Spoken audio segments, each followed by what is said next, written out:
Welcome to Needy and Normal. I'm your host, Ashley Levering, mom, wife, and life coach. After years of coaching and learning from my own life, one thing is clear.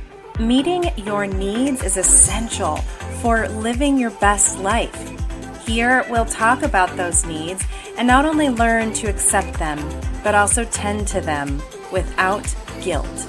Let's get needy because it's normal. How much do you rely on your cell phone, your mobile device, your Apple, your Android, whatever you have? How much do you rely on it?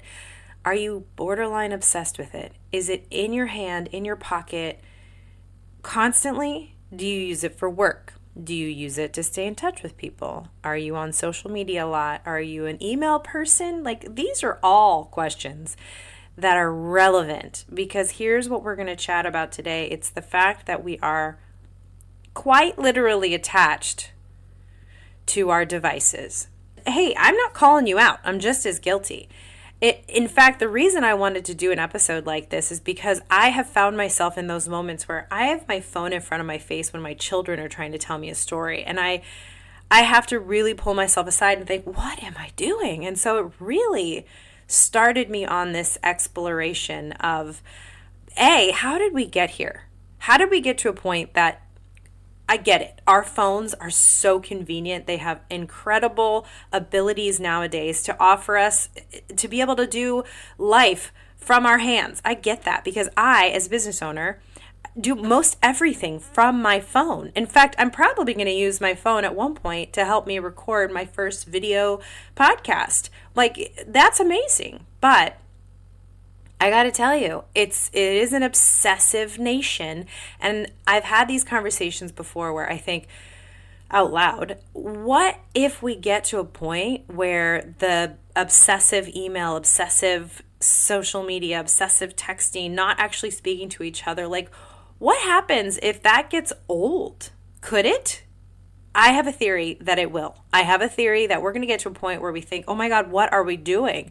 But why do we have to wait till it's incredibly overwhelming? Why can't we lift our heads up right now and look around and think, oh my gosh, the world is in front of me and around me. The people I care about, the people I work with, the people that matter to me are right in front of me. And granted, I get this part too. There are people in our lives that we have to talk to on the phone because they're just not our neighbors, right? They're not right next door. I have family everywhere. I get it. But where's the balance? Where's the balance? I recently had an experience where I took my daughter to dance. My husband was at home with our son. And I was really excited because I was going to park in the parking lot and wait for her to, do her dance class. It was only 45 minutes. And I was going to sit and watch this show I've been into, okay? And I was really excited for that. Well, this will be like my decompression time, and I'll watch a show and wait for her to be done. And that meant, A, I would not pay attention to my daughter at all, but B, I would just be in my phone the whole time. So I park in the parking lot, and I look around, and I realize I forgot it at home. And my first thought is, oh my gosh, if my husband needs me or I need to check in with them for some reason or whatever, for me, it's first a communication device. That's at least how I look at it. Yes, it's where I do a lot of my business. It's where I find entertainment. It's where I answer emails. I get that. But for me, first thought is communication. And then I realized, after asking with impulse, I asked my daughter, are you comfortable, honey, if I go run home and get my phone and come right back? I mean, we're 5 minutes away from the house. And she said no. She said, no, Mom, I want you to stay here. I don't want you to leave. And she's young enough that I accept that. I'm like, you know what? That's fine. I'll stay here. So I accepted pretty quickly that I was not going to have my phone for the next 45 minutes. You guys, 45 minutes without my phone, and I got nervous. What am I going to do with myself? That's messed up. Does this ever happen to you? I mean, that's crazy to think about. So here I am in the parking lot. My daughter didn't want me to leave. And I realized, okay, I like being in touch with my family. But my husband's at home with our son. I'm right here with my daughter. I'm going to be okay for 45 minutes without my phone. So I wasn't upset about it. I immediately turned my mind around to think, you know what, fine, I'm going to do this for myself. I've read so many times these quotes and these philosophers and all these people I follow who say, you know, just give yourself a minute to not be on your phone. Like, take a look around, like, pay attention to the world in front of you. And granted, I'm not obsessive. Like, it's not terrible, but it does make me realize, and it made me realize then how much I really do have my phone in my hand, in my pocket, right by me, constantly. So I took these next 45 minutes and I thought, well, maybe I'll like rest my eyes. Like, I got fidgety at first. I didn't know what to do with myself. It was so interesting. I became my own experiment. You know, give it like 5 minutes or so, I started to settle in. I started to kind of accept mind, body, soul. I started to accept that I didn't have my phone, and it started to feel really good. I started to listen to the sounds around my car. I started watching the world go by. I let my body kind of relax. I watched my daughter dance through the window. I was paying attention to, I guess, what we're supposed to pay attention to as human beings. Like, we were not originally put on this planet to put our faces in devices like our phones. We weren't. That is a development of our new age, right? I also recently found this mode on my car by accident. I didn't realize I had soundscapes as an option in my car. So I thought, okay, well, let's do that. I don't think it's a bad thing to have a little sound going on. So I threw those sounds on. One of them was like awakening, like meditation sounds. So I put that on and I just kind of settled in and listened. And I even dozed off a couple times, and I got into this very relaxed state of mind. And I'm sitting in a parking lot. Like, it was just crazy. But not. It made total sense that if you kind of give in and allow yourself to not be addicted to and attached to your phone, like, you really start to live in your own body again. And I felt relaxed and I felt present with myself. And even when I wasn't dozing, I realized that the reason I was able to kind of doze off like that, which is so not like me. I'm not much of a napper. I really have to be in a very, like, I surrender place in my day, in my life, to take a nap. But it made me realize that the fact that I got to that place where I could doze off must have meant that I was very relaxed and really, like, given in to the moment. What a gift. What a gift that I forgot my phone at home so I could experience this. And my daughter gets back in the car and she hears my nice meditation music and she's like, Mom, like, what are you listening to? And I told her, I was like, oh, it was great. I didn't go home like you said. I didn't go get my phone. You know, I stayed here because you wanted me to. And I enjoyed not having my phone. And I listened to some of this nice music. And it was really cool. And she was surprised. She's 7, you guys. Like, she shouldn't be like, oh, Mom, like, you didn't have your phone. Oh, anyways, she was surprised. So I made something out of it. My mind captivated a different perspective, and I gave in. I gave in to not having my phone. And when I got home, seeing my husband and my son in the kitchen, and, hey girls, how you doing? You know, like, we're back, we're gonna have dinner. And he says, my husband looks at me, he goes, yeah, I noticed you left your phone. And I said, yeah, I actually was gonna come back for it, and I decided not to. And he just had this look on his face, because we all do it. We're all very attached to our phones. He had this look on his face like, oh, how is that? You know? And I said, you know what? I almost was upset about it. That I was almost worried I would be bored and I wouldn't have anything to do. And I wanted to watch my show, and I was going to catch up on emails and maybe text people. And, like, that's what you do when you're in a waiting room to go in somewhere, or you're between moments in your day. I mean, that's what we do. We look at our phones. We do all the things. And I said to him, I said, you know, it was actually really nice. I put on my nice Zen soundscape music, and I even closed my eyes a couple times. It was great. And he said something to me. He said, I was really proud of you. Like, you could have looked at that as a negative, and you made the most of it, and that was awesome. So that was a cool moment for us. And it wasn't just then, but I really was recognizing that it's time to be more intentional about my phone use. And even last night, Jeff and I went away for the weekend. Oh, so nice. We barely had our phones with us the whole time. We checked in on the kids, and that was about it. Otherwise, we left our phones alone, and oh my gosh, it was so nice. But we get home from our trip, and I realized that experience at my daughter's dance and our experience over the weekend, barely with our phones, I thought, I really need to be more intentional. So last night, once I put the kids to bed, and my husband and I did it together last night, which was great, but typically, whether he's home or not, when the kids go to bed, I just want to peel away from the world and watch something or read a book or whatever, but I usually keep my phone by me anyway.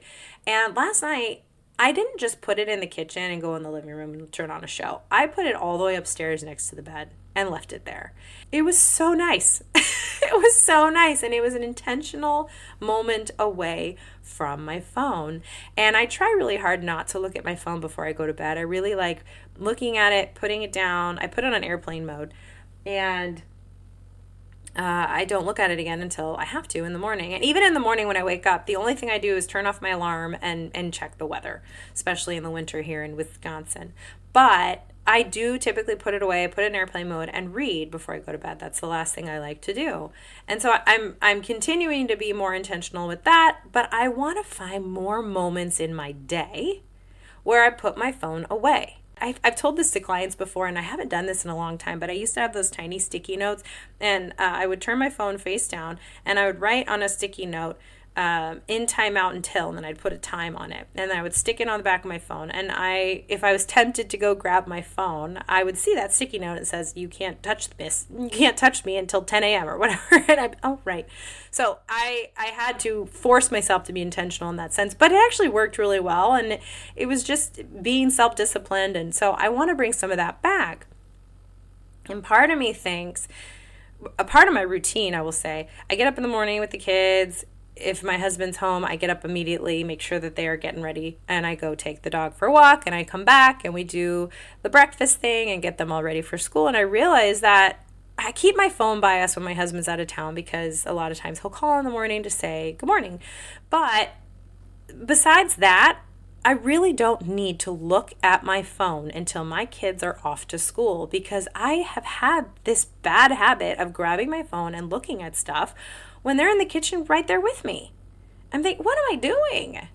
I really don't think about it. None of us do, right? You know what this is like. We just grab it out of like pure habit and feel the need to look at everything and be caught up in the world and scroll through social media. I scroll through social media. I try to be aware of it, but I will do it right in front of my children. What am I doing? They are way more important to me than what is on my phone.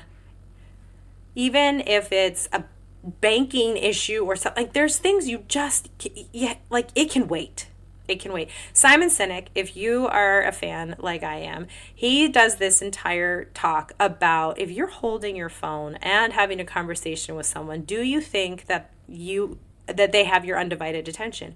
Do you think they actually feel important to you when you're holding your phone? Even if you're not looking at it, even if it's in your pocket, but like if it's nearby, it's highly likely that someone is prepared for you to be distracted by your phone, or at least they just aren't going to feel like they are being heard or paid attention to at the utmost, right? You're not exactly present with another human being when you're fixated on your phone in any way. So he says, Simon Sinek says, if you put your phone completely away, out of sight, and look someone in the eye and have that conversation, you're much more present and much more respectful. And then that person feels like you're intentionally giving them your undivided attention, your energy. They feel important, and what they say will be heard. It's important. We owe that to our children, of course. But anytime you're talking to a friend, a family member, an associate, someone you work with or work for, whatever, putting the phone away gives that wonderful impression that you are all into this conversation and it's respectful. And we need to get back to that. I'll tell you another story. When I took my kids back to Jeff and I's college town, Orange, California, we went to Chapman University. My mom lives walking distance from campus. It's so wild. It's like going home, but not.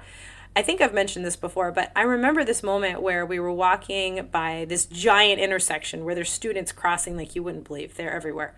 And if you've ever been to Tokyo, that's one of my favorite places in the world. It's the only place I've ever seen a busier intersection because they cross diagonally every situation, every which way. And it's just a sea of people. It's unbelievable. And somehow it's organized. Somehow they get through. And when I was there back in, oh my gosh, 2007 was when, no, maybe 2010 was the last time I was in Tokyo. Nobody was on their phones. They were all paying attention to where they were going. So this collision that could happen didn't. But as we're at this intersection, the same style, they can go crossways, they can go diagonal. We're watching these students wait at the corner, and not one of them, I think there was like a sea of 12 or 15 students, not one of them was talking to each other or looking at each other, but every single one of them was looking down at their phones. And my son at the time, he was probably like 7 or 8, this is a couple of years ago, he looks up at me, he goes, "Mom, nobody's talking to each other. Everyone's looking at their phone." My child is noticing this, and children, trust me, they notice things more than we give them credit for a lot of times. And I looked at him, and it's interesting that I'm at this place where I need to be more intentional with my phone, because this is a couple of years ago. I look at him and I said, "Yeah, buddy, isn't that a bummer? These students are right next to each other and they could be having conversations and enjoying each other's company, but they are in their phones. And for all we know, the one student is texting another student and they're like 2 people away from each other." It's just, what happened? Once upon a time, we talked to each other. We looked at each other in the eyes and we showed each other respect, because phones weren't this obsessive culture. So here's what this tangent is all about. I just wonder, because I'm going to do it too, could we be more intentional with our phone use? Could we put it down for more than 10 minutes at a time? Could we put it away when someone wants to come and talk to us before we go to sleep, so it doesn't buzz around in our brains the things we just looked at? And why does it have to be the very first thing we look at when we wake up in the morning? Why? Think about this. Next time you go throughout your day, just be aware of how much your phone ends up in your hand. I almost said belongs. It doesn't belong in your hand, but we put it there. Just notice. Just be more aware. And this is a first step for changing any kind of habit, usually, is just being aware of what your habits are right now. So just notice. How often does your phone end up in your hand? Do you take it to the bedroom? Do you take it to the bathroom? Do you take it to meetings? Do you have it in your hand when you talk to somebody? Do you ever put it away? Is it right by you when you work out? Whatever it is, just notice how much you use it, and or just have it even with you, even if you're not on it or looking at it. Be curious on your own of your own phone usage, and then perhaps decide where in your day you really could go without your phone and just see what happens. Just try it. And maybe you'll have that experience a little bit like mine, where you kind of get into being a human again and not being a human who needs a device. Kind of melt into the moment. Find yourself being more present. Feel your feelings. Think your thoughts. Check in with your 5 senses. It's amazing how often we bypass all of those very human, normal things because we're so attached to our phones. And I do believe it's a bit of an addiction, and it's worldwide. But there are still cultures and there are still places in the world, corners of our countries, where people know the value of not being connected to a device of any kind, right? So what if you found more balance? Because that's something I'd like to do. What if you did it too? We could do it together. And while you're opening up your curiosities and becoming more aware of how attached or maybe not attached you are to your phone, this is also your chance to see if this might be just what you need. I do believe that if we are overly connected to our phones, it can definitely add to our stress. So what if we really need this? Because your needs matter. Because you matter. Thanks for being here. Take care. Thank you for listening to Needy and Normal. If you liked today's episode, thanks for showing up. Share it with a friend, subscribe, come back next week. And if you're curious about coaching, I would love to show up for you. Visit ablifecoaching.com.